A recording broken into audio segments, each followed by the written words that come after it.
आज के बाद जो अगला 20 दिन होने वाला है वो आपके लाइफ का सबसे इंपॉर्टेंट दिन होने वाला है। और अगर आप इस 20 दिन को बर्बाद करते हैं तो आप 20 करोड़ रुपए भी खर्च करेंगे तो ये 20 दिन लौट के नहीं आएगा और इसका सीधा असर आपके रिजल्ट पर पड़ने वाला है। क्लास 10 बोर्ड एग्जाम का जो मार्कशीट है वो आपके साथ जिंदगी भर चलेगा और अभी वक्त है कि उसमें कुछ ऐसा कर गुजरने का कि जब भी आप उस मार्कशीट को देखें तो आपको लगे कि हमने इसमें कुछ किया है। आपको भी गर्व हो, आपके माता पिता को भी गर्व हो और आपके टीचर्स को भी गर्व हो कि हाँ हमने ऐसे बच्चे को पढ़ाया है जिसने बोर्ड को फोड़ा है। तो डियर स्टूडेंट, आपका बहुत बहुत स्वागत है। आप देख रहे हैं मास्टर साहब और हमारा नाम है आयुष। तो स्टूडेंट, आज के इस वीडियो में जिस टॉपिक पे हम बात करने वाले हैं वो बड़ा खास टॉपिक है। 20 दिनों में बोर्ड की तैयारी कैसे करें और इतना अच्छे से बोर्ड का प्रिपरेशन कैसे करें ताकि बोर्ड के एग्जाम में 95% स्कोर करें। तो आपका बहुत बहुत स्वागत है। और आप अगर पूरे ईमानदारी से 20 दिन इस टाइम टेबल को फॉलो करते हैं तो 21वें दिन आप क्लास 10 के राजा हो जाएंगे। तो चलिए करते हैं वीडियो को स्टार्ट। क्लास 10 में सबसे पहले अभी जो टाइम है, मतलब अभी जो समय चल रहा है, ये काफी ज्यादा इंपॉर्टेंट है। तो सबसे पहला जो पॉइंट है वह है टाइम टेबल, यानी कि हमारा पढ़ने का जो स्टाइल है वह अब कैसा होना चाहिए। क्योंकि अगर आप 95% स्कोर करना चाहते हैं तो उसमें सही टाइम टेबल बनाना बहुत ज़्यादा जरूरी है। आज के बाद आपका जो पढ़ाने का स्टाइल है, मतलब पढ़ने का स्टाइल है, पढ़ने का जो टाइम टेबल है वह 3 भागों में बटा रहना चाहिए, यानी कि डिवाइडेड इनटू 3 पार्ट्स, यानी कि 3 स्लॉट रहेगा। वो कोविड का टीका लगता था ना, स्लॉट 1, स्लॉट 2, स्लॉट 3, ठीक उसी प्रकार से पहला स्लॉट, दूसरा स्लॉट और हमारा पढ़ने का तीसरा स्लॉट।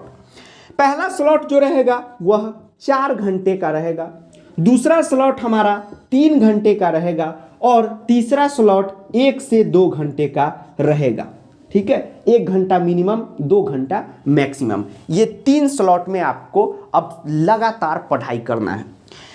अब पहले स्लॉट में क्या क्या पढ़ना है वो आपको बताते हैं। पहले स्लॉट में मैथ को आपको 3 घंटा देना है। संस्कृत हो आपका या हिंदी हो, उसको आप 1 घंटा अभी से डेली दीजिए, क्योंकि अगर इसमें स्कोर कम हुआ तो आपका परसेंटेज डाउन चला जाएगा। इसलिए इसको भी शुरू से ही कम ही पढ़े, लेकिन शुरू से ही थोड़ा थोड़ा पढ़ते रहना चाहिए। दूसरे स्लॉट में हमें क्या करना है, साइंस को 2 घंटे का समय देना है। उसके बाद एसएसटी को 1 घंटे का समय यहाँ पर आपको देना है और अल्टरनेट दे करके इंग्लिश को भी 1 घंटे का समय यहाँ पर आप किसी भी तरीके से निकाल के दीजिए। हो सके तो इसमें का 2 दिन इंग्लिश पढ़ लीजिए, यानी कि लैंग्वेज सब्जेक्ट को अब मैनेज करना आप ही के ऊपर है। क्यों? क्योंकि यह करना बहुत ज़्यादा जरूरी है। लैंग्वेज सब्जेक्ट 200 नंबर का आपका आने वाला है, यानी कि बहुत ज़्यादा इंपॉर्टेंट है। अगर 200 में 190 यानी कि 195 मार्क्स आप नहीं लाते हैं, 190 प्लस, तो फिर परसेंटेज डाउन चला जाएगा। तो कोई भी ये भूल ना सोचे, भूल करने की कि इंग्लिश, संस्कृत या जिनका हिंदी है उसको लास्ट में पढ़ेंगे और निपटा देंगे। नहीं, नंबर कटता चला जाएगा, क्योंकि संस्कृत में भी इस बार पूरा आंसर लिखना है। धातु, विभक्ति ये सब सही से अभी नहीं सीखेंगे तो नंबर जो है कटता चला जाता है। ठीक है, तो ये बहुत ज़्यादा जरूरी है।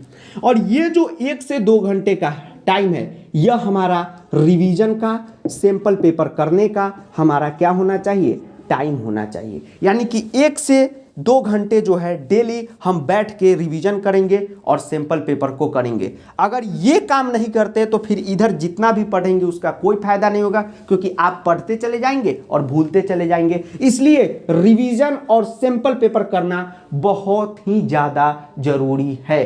तो यही स्लॉट आपका टाइम टेबल का रहना चाहिए। अब आप अपने अकॉर्डिंग ये टाइम टेबल बैठा लीजिए। जो अब स्कूल जाना छोड़ चुके हैं वह ऐसे रख सकते हैं, सुबह 8 बजे अगर वो उठ जाते हैं तो 8 से 4 12 पढ़ने का टाइम बना लीजिए। ये आप अपना 4 बजे से लेके 6 बजे तक का बना लीजिए, 7 बजे तक का। ये आप 8 बजे से लेके 11 बजे तक का बना लीजिए। ठीक है, तो किन्हीं का ट्यूशन हो तो एडजस्ट खुद से कर लीजिए, लेकिन 8 घंटे अब डेली घर पर बैठ के पढ़ाई करेंगे तभी 20 दिनों में 95% अब स्कोर कर पाएंगे। ठीक है, अब वो टाइम नहीं है 2 घंटे पढ़ने का, 5 घंटे रील्स देखने का। अभी जो टाइम है वह ये टाइम है कि ज़्यादा से ज़्यादा हम जो है पढ़ाई करें। और पढ़ाई में भी वो पढ़ाई नहीं कि ट्यूशन 2 घंटे जा रहे हैं तो उसको भी इसी में काउंट कर लिए, नहीं, 8 घंटे की सेल्फ स्टडी। सेल्फ स्टडी का मतलब होता है घर पर बैठ के पढ़ाई करना। तो टाइम टेबल अब आपका ये होना चाहिए। अब बात करते हैं नेक्स्ट पॉइंट। अब स्टूडेंट हम लोग दूसरे पॉइंट के बारे में बात करते हैं। दूसरा सबसे इंपॉर्टेंट पॉइंट है, उसका नाम है सिलेबस में कितना काम बचा है। ये जानना बहुत ज्यादा जरूरी है, तभी तो हमें पता चलेगा कि कितनी पढ़ाई अभी करनी है और जितना पढ़ाई हो चुका है उसका रिवीजन कैसे करना है। तो दूसरा काम है वह पता करना सिलेबस में कितना काम बचा है।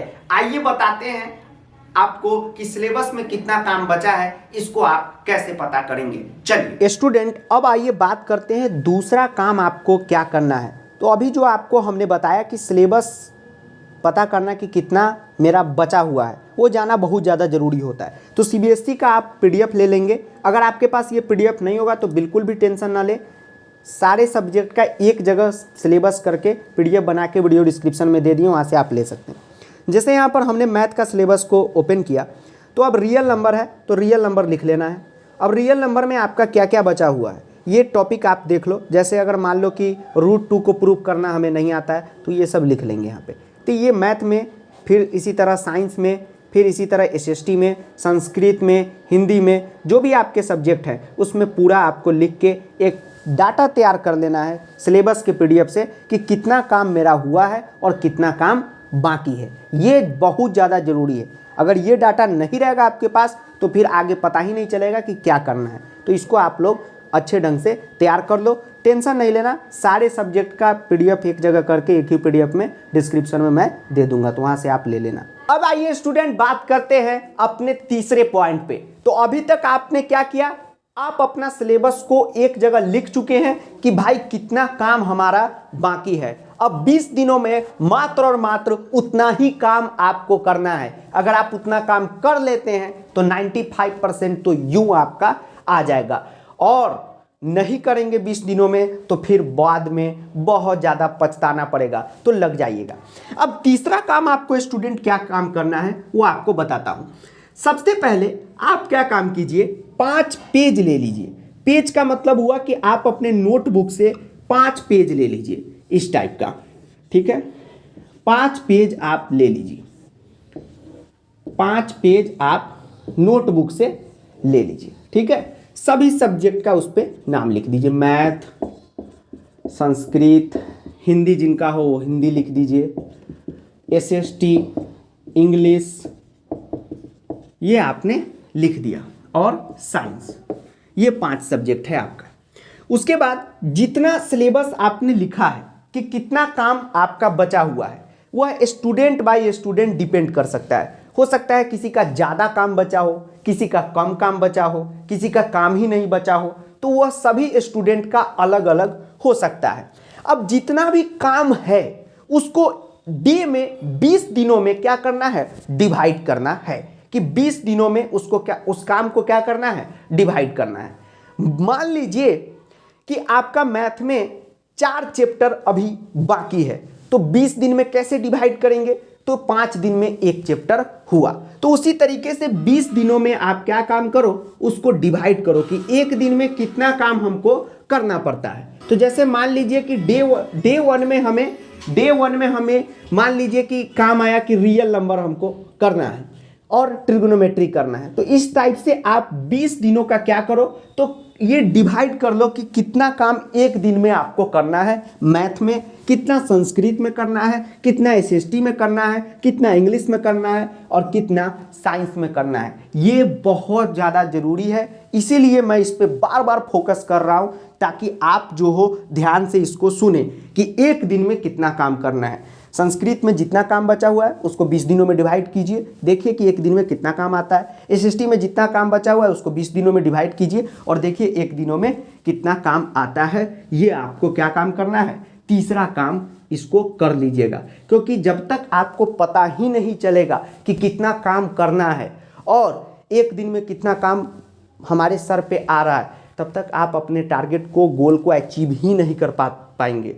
ठीक है, तो ये बहुत ज़्यादा जरूरी है। अब बात करते हैं चौथे पॉइंट के बारे में। अब चलिए स्टूडेंट बात करते हैं चौथे काम की, यानी कि हम अपना एक्शन कैसे शुरू करेंगे। अब आपके पास एक डाटा आ चुका है कि डे 1 में आपको कितना काम करना है, किस किस सब्जेक्ट में कितना काम करना है। जस्ट आप इमेजिन करें कि आपको डे 1 में मैथ में एक चैप्टर को खत्म करना है जिसका नाम है रियल नंबर। संस्कृत में आपको जस्ट इमेजिन करें आप, हो सकता है सभी स्टूडेंट का ये अलग अलग होगा कि एक दिन में कितना काम पड़ा। संस्कृत में आपको कंप्लीट करना है संधि। एसएसटी में आपको पहला ही चैप्टर कंप्लीट करना है। इंग्लिश में आपको थोड़ा सा ग्रामर का चैप्टर या आपके टेक्स्ट बुक का कुछ चैप्टर को कंप्लीट करना है, उसको आप लिख लो यहाँ पे। साइंस में आपको मान लीजिए केमिस्ट्री का एक चैप्टर कंप्लीट करना है। तो यह आया हमारे पास डाटा, और ये डाटा रहना बहुत ज़्यादा जरूरी है। होता क्या है कि आपको पता ही नहीं रहता है कि कितना काम मेरे को एक दिन में करना है या मेरे को 10 दिन में कितना काम करना है, वो पता नहीं रहता। जरूरी है कि एक दिन का आप डाटा तैयार करें कि कितना काम आपको करना है, तो ये जरूरी है। तो रियल नंबर आया, संधि आया, चैप्टर 1 आया, टेक्स्ट बुक का एक चैप्टर आया, केमिस्ट्री का एक चैप्टर आया। अब इस पे काम पे लग जाना है। अब रियल नंबर में क्या क्या मेरा सिलेबस में बाकी है उसको क्या कर ले, पढ़ना शुरू कर दे। पढ़ने में कोई दिक्कत होगा नहीं, क्योंकि आज इंटरनेट की दुनिया में रिसोर्स की बिल्कुल भी कमी नहीं है। कोई भी टॉपिक आप यूट्यूब पे सर्च करेंगे आपको समझ में आ ही जाएगा। ठीक है, और संस्कृत का तो हम हैं, टेंशन लेना ही नहीं है। तो ये आपने किया।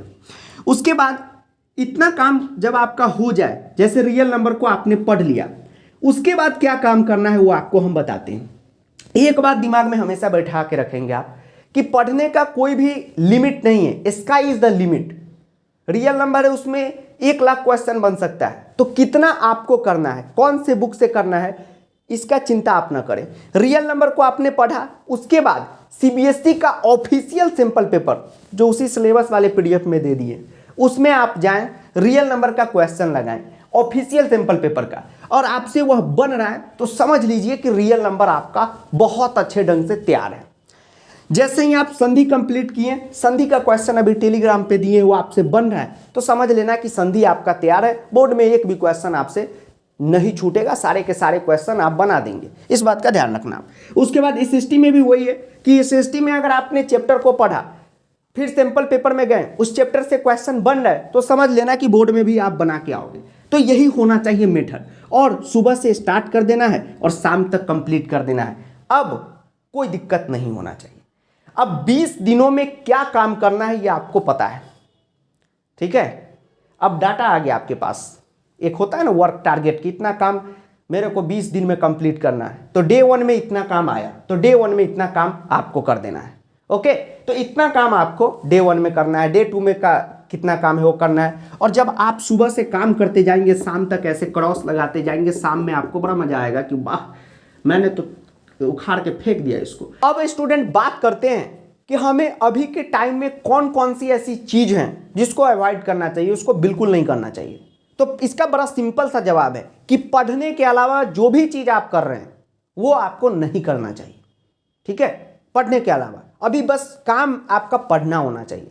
ठीक है, और पहला बात कि कल से करूंगा, कल से करूंगा, वो खत्म कर दीजिए, क्योंकि वो कल आ चुका है।